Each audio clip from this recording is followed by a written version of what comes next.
everybody. Welcome back to Emotional Mojo. All right, you got a reunion, maybe a wedding, a beach vacation, something coming up, and you need to shed those extra pounds super quick. Our next guest has the solution. Welcome back, the best-selling author of Super Shred, Dr. Ian Smith.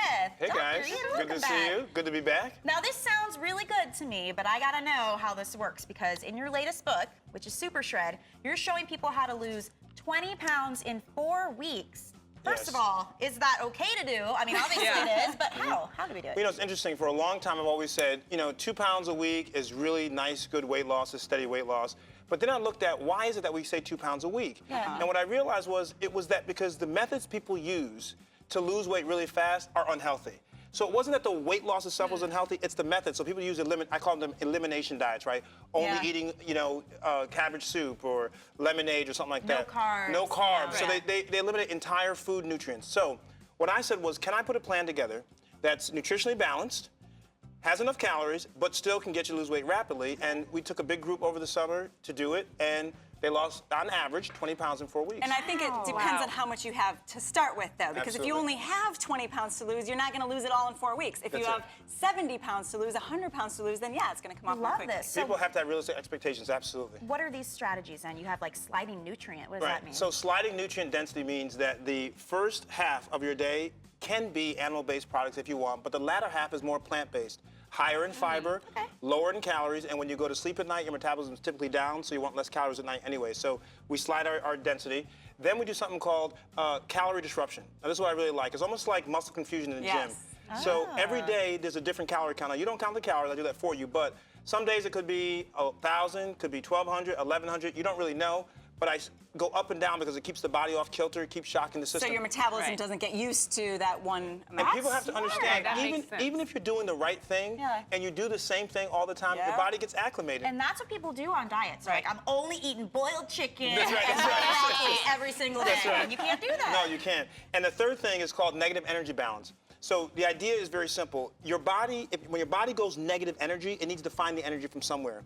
If it's not getting all the energy from food, then I drive you into your fat stores to get that energy because fat is energy, and that's important. So the combination of the exercise, because there is exercise, any program that says no exercise is being disingenuous. Amen. I say this all the time. So there is exercise, but also how I spaced my meals. And you mentioned earlier, but every 3 hours you're eating either a meal or a snack, so you can actually feel full longer. And here's the key. When you snack well, then you prevent yourself from overindulging at the next meal. Well, Dr. Ian, I have a question because, I was following the Shred, your first book, and I did lose 15 pounds. Awesome. That's amazing. Yeah, and I showed them the before and after pictures. they're really pretty good. amazing. But here's my question. I don't want to lose another 20 pounds. I want to lose just 5.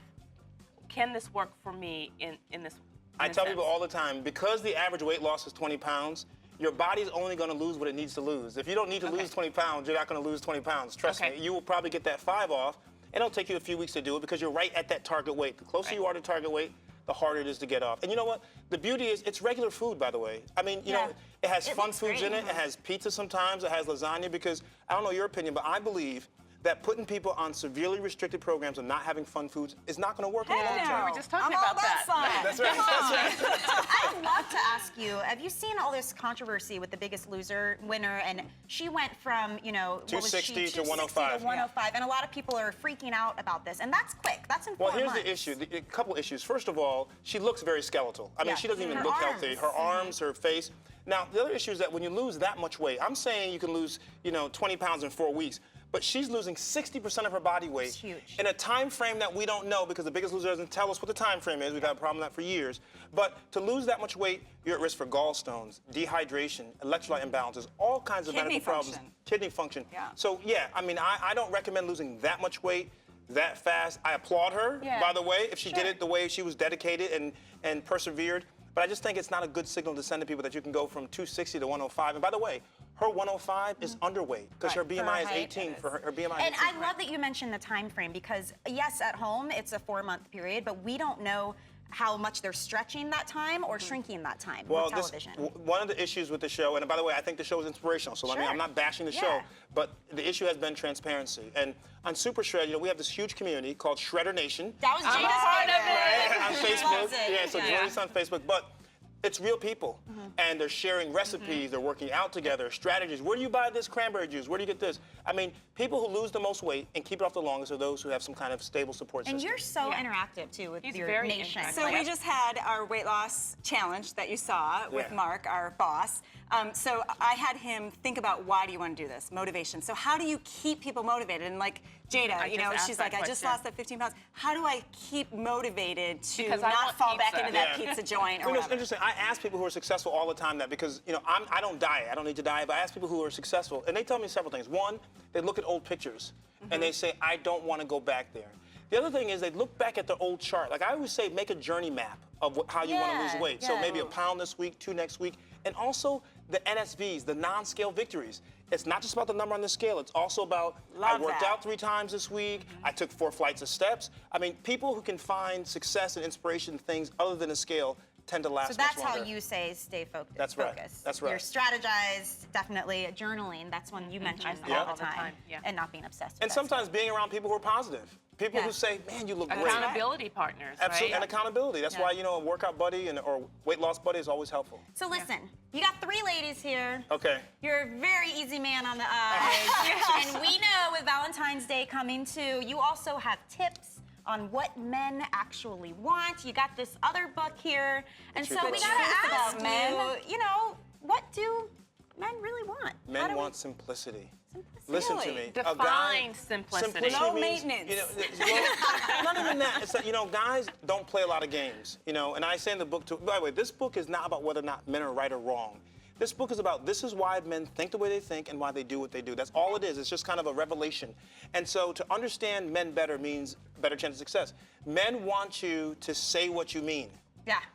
And mean what you say. Yeah. Don't say, oh, don't buy me flowers for Valentine's Day, and you really want flowers. I know. So in other words, buy me flowers. We Buy want me, you to know yes, what I would you like to have want. flowers. I mean, you know, and guys are fine with that. They're completely, but when a guy has to guess, does she really mean it? Is she serious about it? it's too much The stress. game's over. The other thing is that, you know, guys simply want to have fun sometimes. And that fun does not mean going out with other women, but guys may just want to go hang out with their And be guys. okay with that. Right, it's be okay with that. It's not that they're saying, I don't want to be with you, but sometimes a guy just wants to go out and have So fun. we got a viewer question that combines both those things, Okay. health and love and marriage. It says, I've been married for 14 years. I'm not interested in having sex with my husband. He has gained 80 plus pounds since we've been married, and he has no motivation to lose the weight. I also have stressors regarding money and his spending habits. I fantasize about other men, although I have no intention of leaving the marriage. He's not interested in counseling. He thinks it will not change my attraction to him. So how do I recondition and retrain my thoughts toward a desire for him? Wow. You have There's a any lot advice in for this, that? right? There's a James, lot. there's a lot in There's this. a lot. There's a lot. But the weight thing, I mean, that's Well, huge. Let me explain something to you. You know, when people gain weight,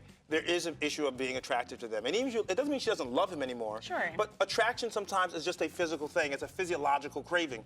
And if someone's overweight or they change in a certain way that you don't like it, it's tough to get your mind Yes, it around is. being attractive. So how can you be a supportive spouse? Well, though? I would, you got to have the honest conversation. If you're a spouse, relationship, you got to be honest. You sit down and say, listen, I love you. I want us to go back to where we were. This is what's stopping me. You really have to have that. It's a tough conversation. So you're saying just be direct. I mean, Absolutely. men like it when you are direct. Yes, you have That's to, what I'm getting from you. You have to tell a man what the problem is and right. that you're not attractive. No man wants his wife or significant other not to be attracted to him. Yeah. And he will do what it takes to make you attractive again. Awesome. I like Dr. it. Ian Smith, always an amazing guest to have. Thanks, Thank you so guys. much for coming by again. Don't forget, you guys, check out Super Shred. And if you want more information, you can visit driansmith.com. We will be right back.